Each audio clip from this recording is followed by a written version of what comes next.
welcome to the next episode of Patrolling Oz. In this episode, we're going to go through the rig rundown. Alright, what do we have here? Say Nissan Patrol Y62 TIL. It's actually a 2012 model, one of the first 500 into Australia. It was first registered in 2015. So the Department of Transport classify it as a 2015, even though it was made 3 years prior to that.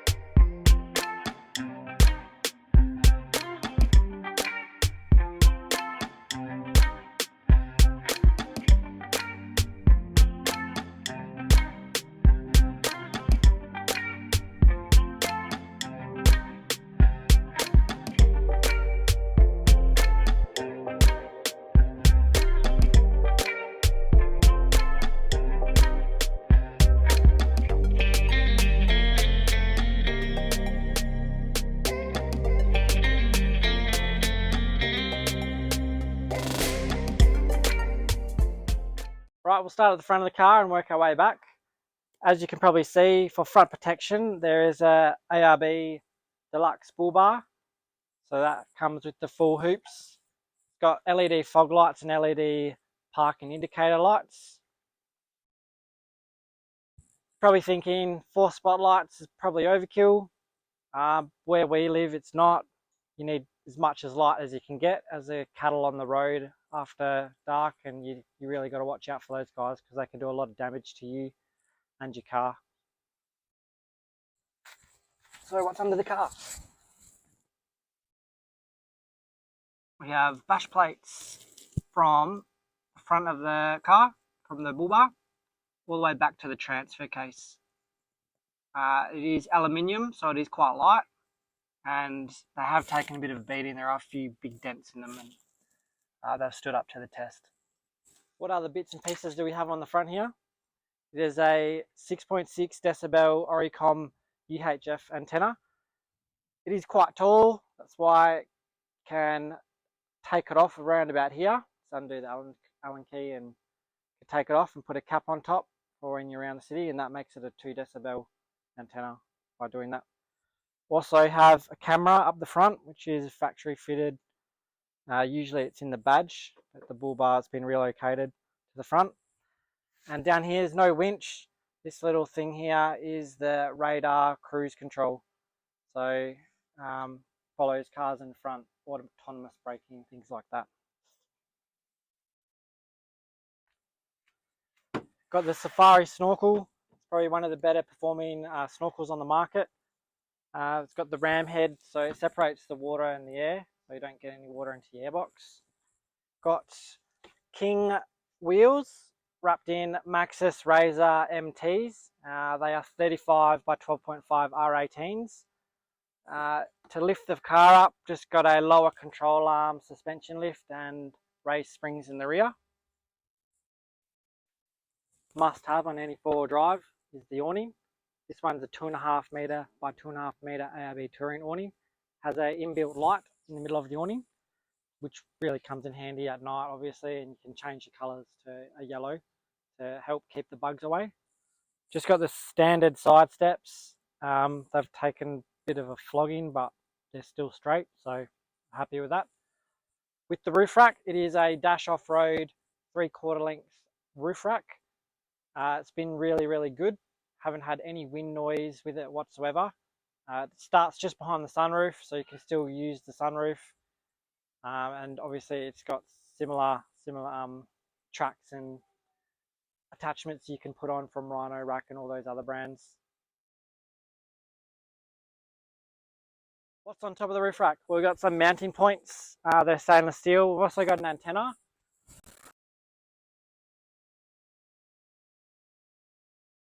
So it's a GME antenna base with an RFI antenna. That's actually for the Self-IGO, which is like a mobile phone signal repeater. So it grabs the signal from outside, puts it through a box and sends it inside the car. On the other side of the roof rack, there's also some Max tracks, and they're mounted with the K-On Max track mount. What else is on the...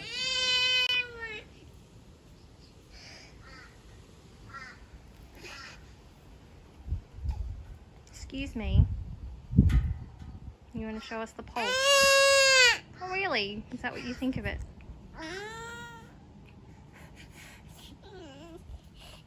What else do we have on the back here? Well, we've got a Kmart rear bar with the swingway. So the spare tyres mounted on the swingway because it won't fit underneath the car in that size. Also on the swingway is a high lift jack. Underneath the back we have a 120 litre LRA long range tank. Also to help the rear springs with the weight, we've got a Airbag Man airbag kit with the inflation point structure around here where you put the go juice in. So you got your two air points there, which is pretty neat. It's all out of the way. Alright, it's in the back here. It's one of the fancy features of a TIL, automatic tailgate. The back of the car is pretty basic. As you can see, there's a heap of space there. We don't have any drawer systems or anything like that, just to keep weight down, and also we need somewhere to put the dogs. So we've got two 50-kilo dogs, so they need a bit of space to go in. So third row seats are still there, they're just flat as the seats fold forward. Cargo barrier, so when the dogs are in the back, they can't be jumping over the seats or you know, being where they shouldn't be. There is a cargo shelf as well, that's both from K-On, the cargo barrier and the shelf. The shelf's been really good, got a lot of stuff up there, so it keeps the car nice and tidy. And just the rest of my tools just go in the box there. Let's have a look inside, shall we? Let's get into the command centre.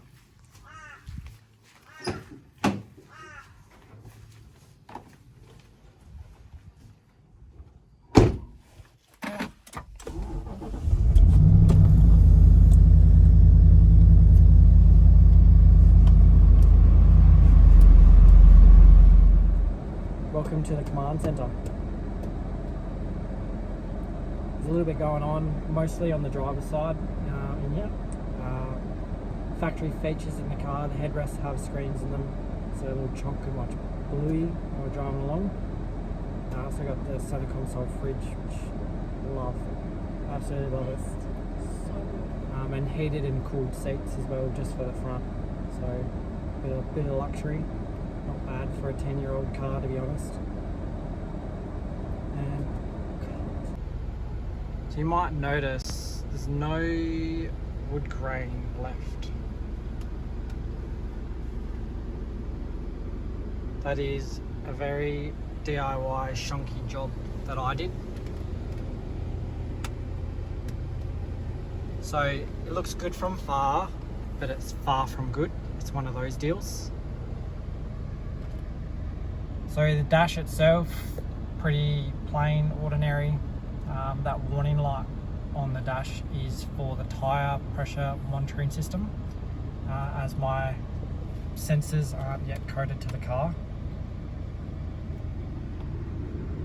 Over here is the ultra gauge. This thing tells you a whole lot of what's going on with the car.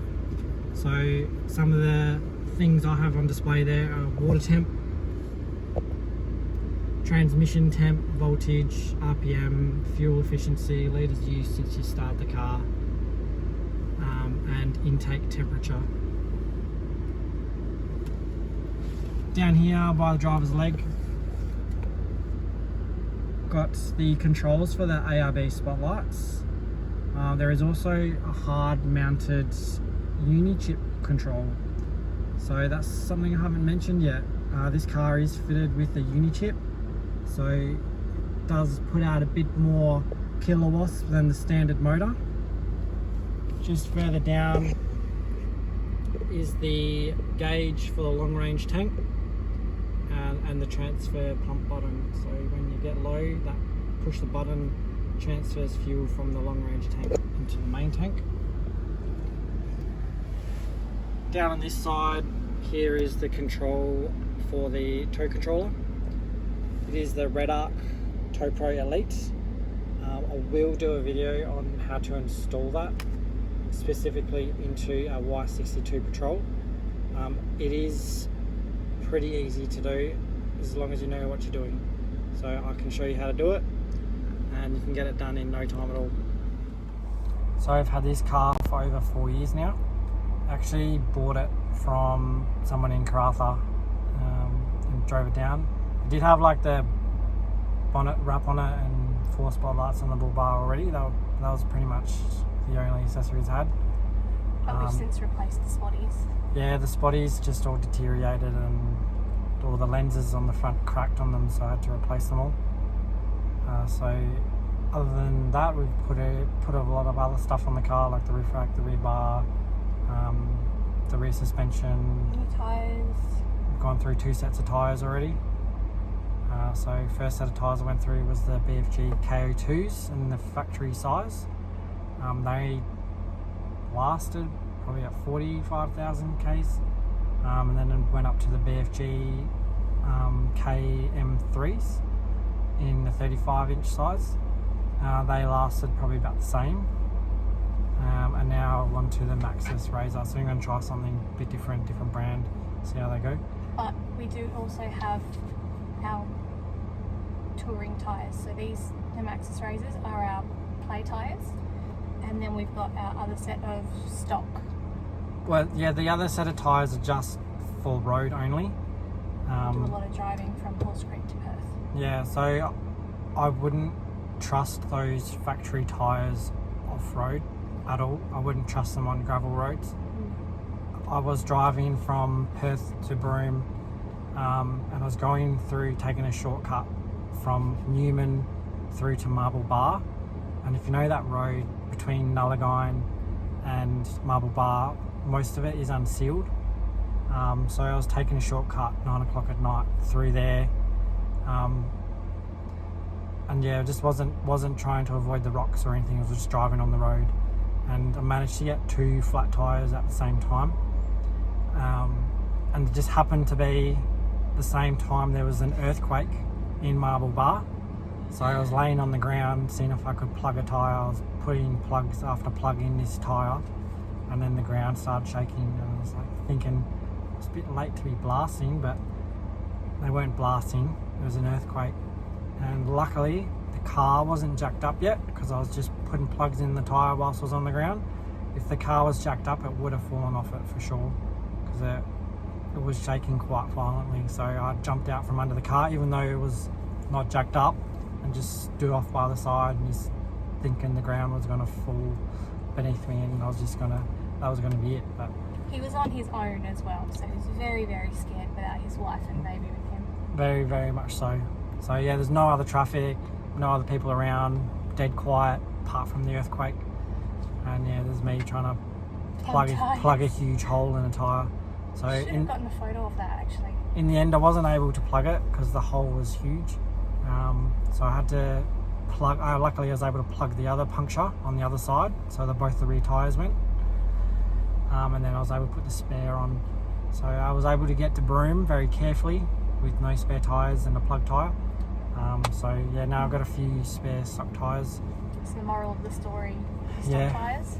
Keep them on the road. They're not tough enough to be on gravel roads. They're just they are a good highway tyre, very good, very good quiet. Highway tyres, yes. They're light, quiet, very fuel efficient, but no, I just can't trust them off a road. So got these ones now. I do drive a little bit on the road with them, but if we're going to be doing anything off road, we'll take these tyres. So yeah, it takes about an hour to change all 5 tyres. So you just use a trolley jack and just jack up each tyre and swap them over. So Chrissy, yes, darling. What's your favourite part about the car? I like that V8 power. But Got enough power for you? it does when I'm allowed to go full power. Someone likes to drive like a nana. You just don't need to use all the power all the time though. But it's fun. allowed to drive very often, can you tell? She's had too many crashes at Speedway. Come off it! What else do you like about the car?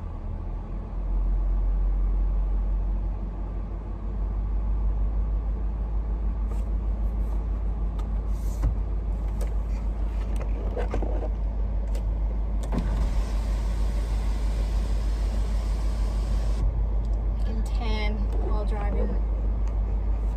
It's not too bad.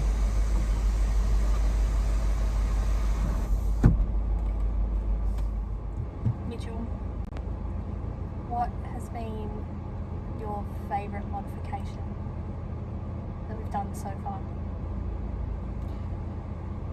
There are a lot of things that I like that I've done to the car. Probably the best thing that I've done is the tyres. Just every set of tyres I've upgraded. They're better and better each time.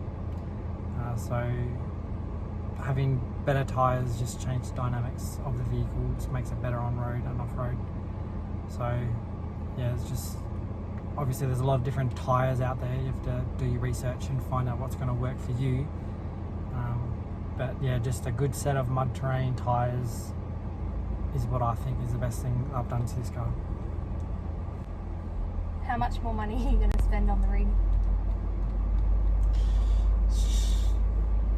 Now that we're probably towing, it's just adding a bit more weight to the car. So got 400 kilo springs in the rear with airbags. Probably going to need to go for a GVM upgrade. So that involves new lower control arms in the back. So I reckon that and maybe rock sliders, those two things together would probably be the last two things that I would want to do. Going forward though, you're always going to find more things that you need to do to it, so we don't know for sure if that's the last things I'll do, but they're definitely two things on my list still. Hey Mitch, what do you like to drink when you're driving?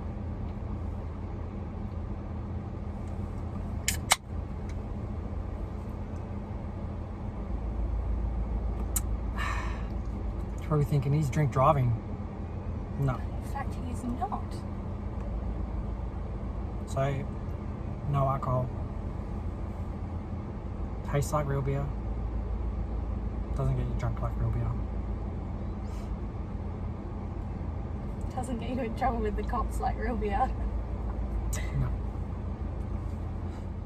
Thanks for watching today's episode. If you have any questions, queries or comments, please let us know. We'll give you an honest review, honest opinion about it all. We've tested it as best we can, and yeah, hopefully we can give you a nice, honest review there. Don't forget to like and subscribe if you want to see more. See ya!